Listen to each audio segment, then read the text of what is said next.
All right, time to talk about improvisation. My favorite, your favorite, everybody's favorite. So you've got octave shapes, you've got chords, you've got scales. What do you do with them? How do you make music with them? What's the point? Where do we start? Because you know that playing up and down scales just does not sound like music. We've all heard players that play like that. But then we've all heard players that we really, really like, that really say something. What are they doing? How do you get to that point? How do you get that voice? Well, the first thing you have to understand is that you have to be playing in context. The scale does not mean anything unless you're playing about the context. So if you're in an A minor context, you have to be playing about A minor. You're telling a story about the root of that chord. So when you're playing this chord, the story is about this guy, and this guy in pattern 4. So what do? Try to think like a voice. Start and stop your sentences, your phrases on your root. Now, obviously, you're not going to go your whole life playing like this, but this is how you start. This is how you learn. You want to really say something about the chord that you're playing over. That is your job as an improviser. So let me show you what I mean. I'm going to hit my A minor backing track here. All right. So here's my root. So you can tell right away when I hit that, right? That's completely consonant. Whatever I play is going to be about that. So I'm going to hit it, come back to it, kind of tease around to it. If I want to go lower, I go lower to achieve a lower root. If I go higher to achieve a higher root. I listen in my head, what do I want to do? What do I want to do? Where do I want to go? It's all in relation to that root.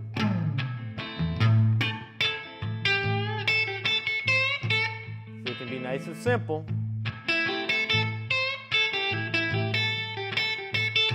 It's about that root, right? You can create tension,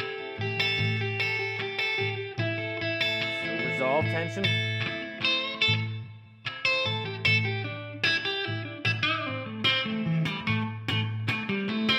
Now notice when I went to that middle root, right? I wanted to go lower. I just decided. I said, okay, and we're going to go lower. So then I went lower to get to that root. So I kind of used my ear and felt my way around. I got to my root, right? Went to that lower root.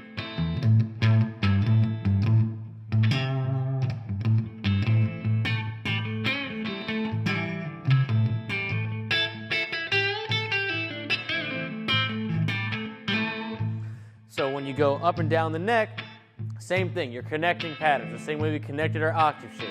Then we connected our chord shapes. Now we're connecting our scale shapes, but we're improvising in those shapes, trying to view our whole neck as that one shape.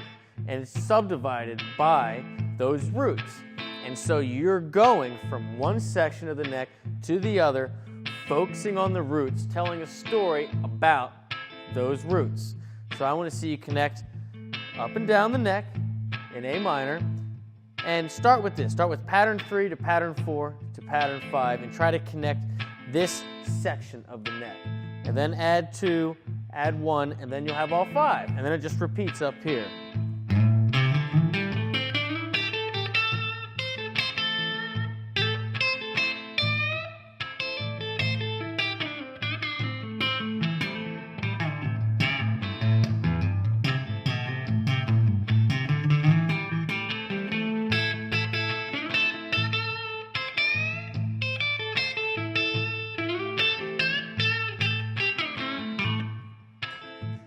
See how I'm going back and forth just to the roots? That's what you want to do. All right, so now let's talk about major. All right, so I got my loop going. You can hit your jam track for C major. I'm going to say in the same area of the neck. We were playing pattern 4, A minor. Now we're going to play pattern 3, C major. And you're going to notice that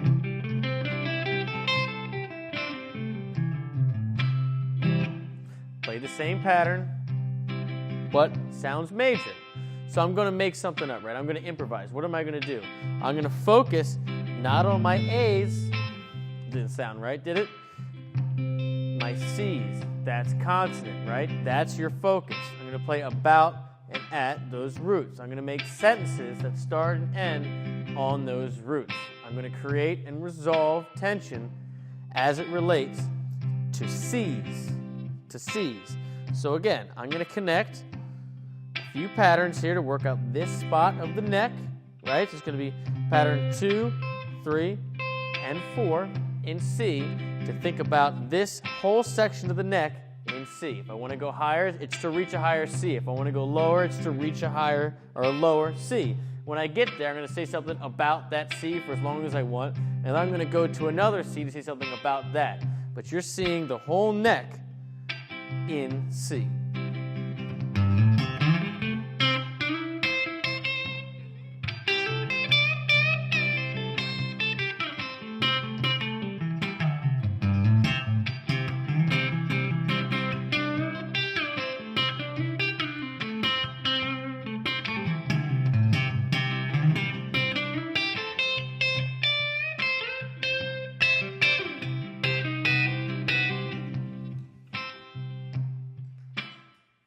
The biggest question at this point is, well, I don't know any of those licks. Where do I get those licks? Well, that's for you to find out. That's the whole idea of this site. I'm giving you the tools to figure out how to say what you want to say. But where do you get the vocabulary from? Listen to what you like, players you really like. Figure out what they're doing. You know, if they're playing in C major, what lick are they playing in C major?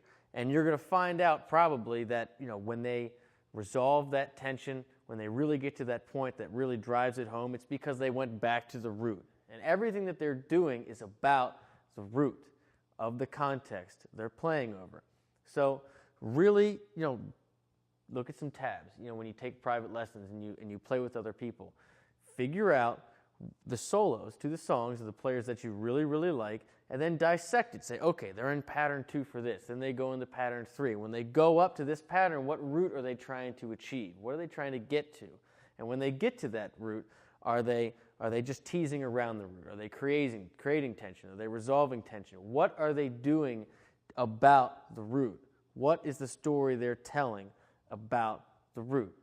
So I want to see you post a video in one major key and one minor key when you're working this whole neck, you know, all 5 patterns, and just having fun, just enjoying yourself. I want to see you playing about the root. I'm really excited to see what you come up with. Good luck.